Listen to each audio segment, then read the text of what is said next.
Hai, ketemu lagi nih dengan Kak Elia. Hari ini kakak ingin mengajak adik-adik semua untuk merenungkan firman Tuhan. Ayo kita mulai.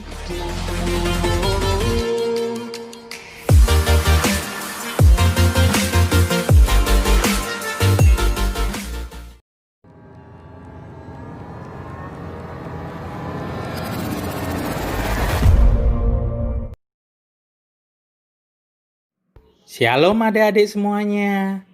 Hari ini kita akan merenungkan firman Tuhan yang diambil dalam 1 Petrus pasal yang kelima ayat yang kelima. Yuk kita baca bersama. Saudara-saudara yang masih muda, turutlah pimpinan mereka yang lebih tua. Hendaknya saudara saling melayani dengan perasaan rendah hati, sebab Allah mengaruniakan berkat-berkat khusus kepada orang yang rendah hati, tetapi Ia menentang orang yang angkuh. Adik-adik, dengarkan cerita dari kakak ya, supaya adik-adik lebih mudah merenungkan firman Tuhan ini. Adik-adik, hari ini kakak ingin bercerita tentang sesuatu. Ketika para murid sedang dalam perjalanan ke Kapernaum, mereka bertengkar satu sama lain tentang siapa di antara mereka yang terbesar. Ketika mereka tiba di Kapernaum, Yesus bertanya kepada mereka, "Apa yang kamu pertengkarkan saat kita berjalan di sepanjang jalan?" Murid-murid merasa malu dan tidak bisa menjawab. Kemudian, Yesus duduk dan memanggil mereka serta berkata, "Jika seseorang ingin menjadi yang pertama, maka ia harus menempatkan dirinya di tempat yang terakhir. Dan jika ia ingin menjadi besar, maka ia harus menjadi hamba bagi semua." Yesus juga membawa seorang anak untuk berdiri di depan mereka dan memeluk anak tersebut. Kemudian Yesus berkata, "Siapapun yang menyambut seorang anak di dalam namaku, maka ia menyambut aku. Dan siapapun yang menyambut aku, maka ia menyambut Dia yang mengutus aku.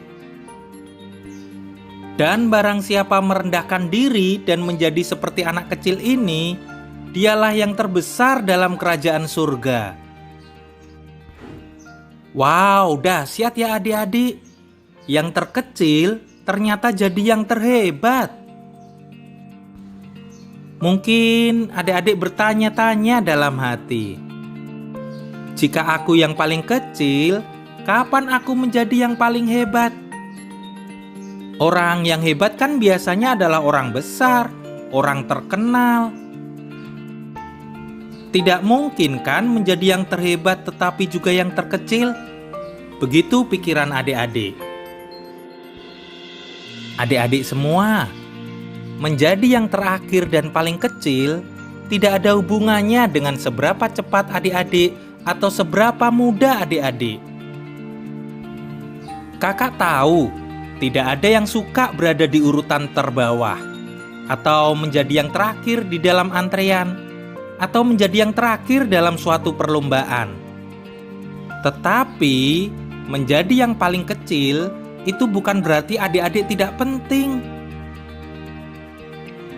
Yesus tidak berkata kepada murid-muridnya bahwa mereka adalah yang terkecil. Yesus berkata bahwa mereka harus menjadi yang terkecil.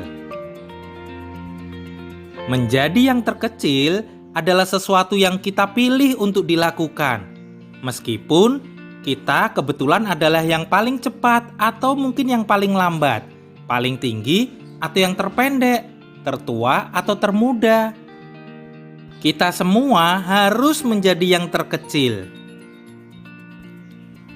Adik-adik, orang yang terkecil itu memiliki sikap yang baik dan rendah hati.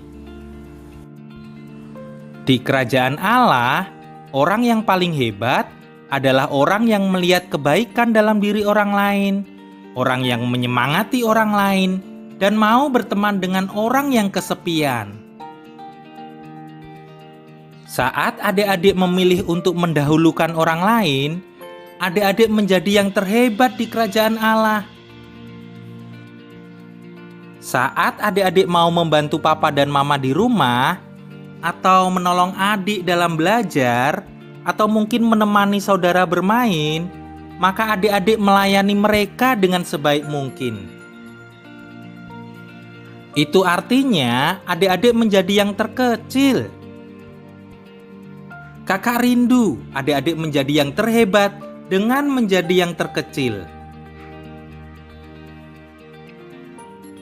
Yuk kita berdoa adik-adik. Tuhan Yesus, tolonglah aku untuk menjadi yang terkecil, agar aku bisa melayani sesamaku. Amin.